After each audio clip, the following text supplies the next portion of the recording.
La République doit venir parler. Le président de la République doit venir s'exprimer devant la nation. Il ne peut pas se laver les mains de cette situation dont il est le responsable. C'est lui qui a choisi la dissolution. On a vu les résultats et depuis maintenant 1 an, on est Thomas Soto au 3e Premier ministre. Un Premier ministre, c'est pas inconsommable quand même. Le responsable de cette situation, c'est le président. Il entend rester jusqu'au bout. Il doit nous expliquer comment il voit les choses pour les 19 mois qui restent. Vous avez déjà tourné la page Le Cornu, non? Non mais c'est pas ça.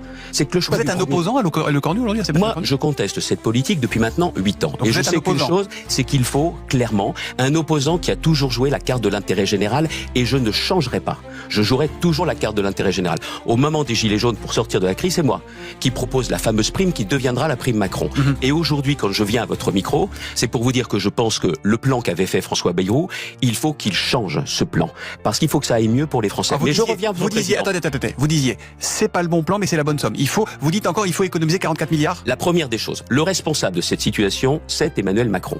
Il doit, dans les jours qui viennent, nous dire comment vont se passer les 19 mois qui restent. Clairement, c'est le chef de l'État, il doit assumer cette situation et nous dire que vous voulez pourquoi. Non mais pour dire quoi?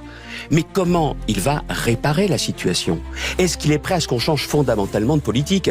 Vous ne pouvez pas continuer aujourd'hui à faire des discours en disant que la sécurité doit s'améliorer sans avoir les lois dont on a besoin pour que les casseurs et les délinquants... Le problème, c'est que quand on change de gouvernement tous les 4 mois ou tous les 6 mois, c'est difficile de faire passer. Deuxièmement, vous ne pouvez pas continuer à avoir autant de problèmes de pouvoir d'achat. Vous en avez parlé vous-même. Regardez, il y a des Français qui aujourd'hui, même des Français qui bossent, qui n'arrivent pas à faire les repas dont on a absolument besoin. 31% des Français, selon une étude du Secours populaire, n'arrivent pas à faire 3 repas par jour.